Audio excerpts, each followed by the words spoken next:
Hello, hello to whomever it may concern. My name is Angel Saldana, and this is an overview video for Ninja's Last Light. This is a project I've been working on for the past month, thanks to my game programming class. I always shout out to Erica Lazuski, my game programming professor, that helped me throughout this whole process and making this possible.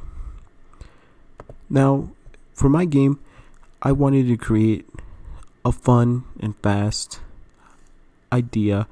I started out with very simple gameplay. It's actually an idea adapted from a game I made using Scratch in high school that had a similar concept. But essentially what it is you get to play as what I call an honor guard. You have 10 HP to start with, and a timer of 60 seconds. Timer for what? For your time to survive. Because I kind of wanted to put players in this is a last stand kind of game, where what I like to call shade demons, which I will get to soon, will begin to shoot projectiles from right, left, and top. And these projectiles will take away HP, and if you get to 0, you get to a bad ending. If you manage to block and hold off against the onslaught and the timer reaches 0, you will get to a good ending. With that said, this is very small gameplay. Like I said, I wanted to create something quick and fun, but I wanted to add a little more to make it feel more full for players. So I decided to add a little more story and lore for players to read, starting with my intro scenes that we will go over now. Now these are automatic scenes, but I'll be reading this. There's an old tale of a great city that was unlike any other. The city was full of inventors and scholars who every day would come up with something new. Whether it was something big or something small, it did not matter to the emperor or the empress. They were happy their people were always striving to become better. This creative city grew and grew and grew until one very dark night.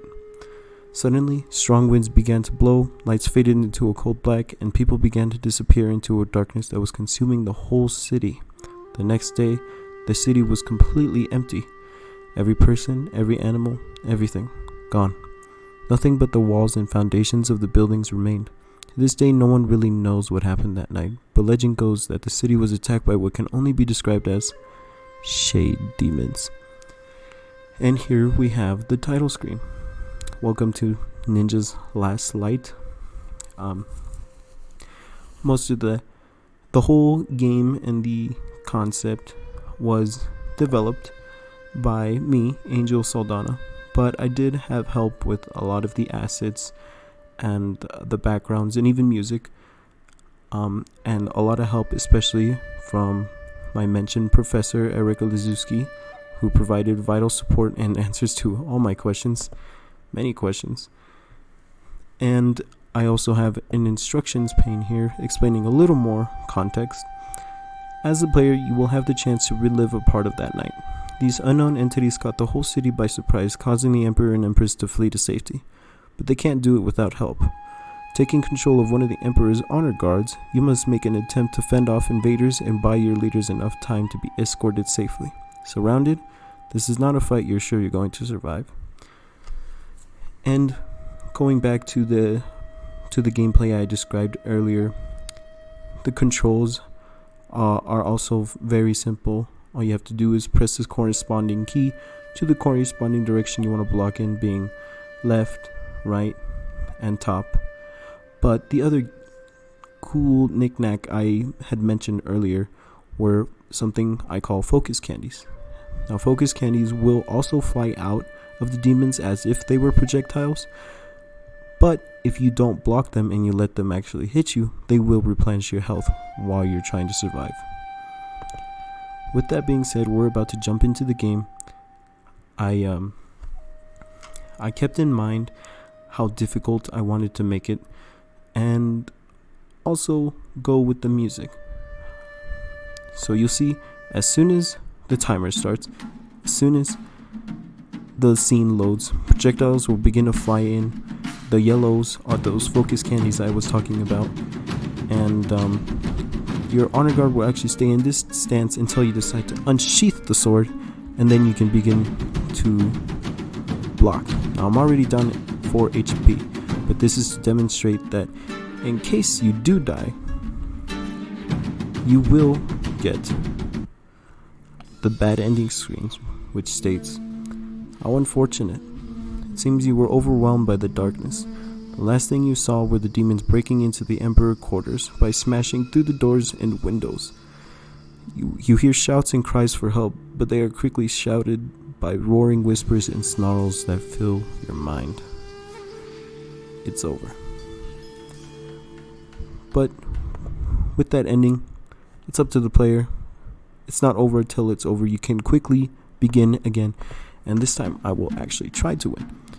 Now I noticed that as a developer, an in-game strat is to try to get those early game focus candies, since it is pretty easy to block most projectiles at first.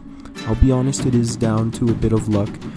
The projectiles are randomly generated, and some runs will just not be in your favor. Right now I'd say this one is not in my favor. I can usually reach up to 15 focus candies. Oh, you see, there's 2 focus candies. Now that doesn't mean obtaining focus candies towards the end of the timer is impossible. You can actually block and then quickly unblock in the same direction if you wish to collect the candy, or completely block it like I did there. But if you start pretty well, you should be in pretty good shape to win. Now, as you can see, I lost again. But that's why that's the way I designed the game. I wanted to make players feel like it was close enough to where they wanted to try again. And it was fast paced enough to where they would consider trying again, even if it was just because it took them literally a minute. Now I'm sure you hear the music playing. Little explanation with that. I wanted to implement music that gave that sense of pressure and intensity as you were fighting for your life, and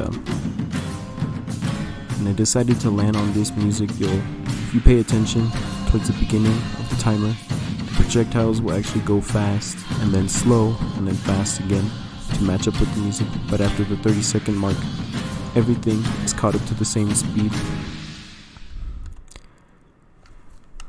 And in the case that you do win, you'll get this message. Impressive. You managed to hold off the demons and their onslaught long enough for the Emperor and Empress to safely flee.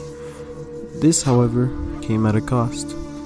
As you make your last stand, the last thing you see are your rulers make their escape in a horse-pulled carriage, riding into the last glimmer of light you see before being consumed by darkness.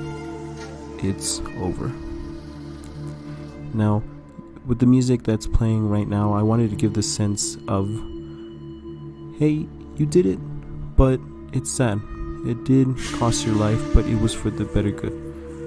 And alongside with the gameplay being small and simple, I believe my whole concept and idea is fairly small and simple, but it works. And of course, it's not over. As I like to say, it's not over till it's over. Players can always go back to title screen and begin and play through as much times as they want in order to get it.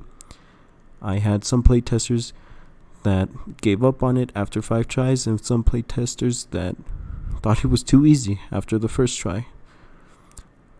Either way, I want to thank you so much for checking out this overview video for Ninja's Last Light, one of the first biggest projects and most time-consuming projects in my life so far.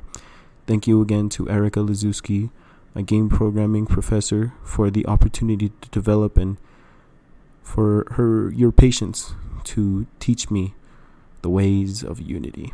I hope you enjoyed. Thank you very much.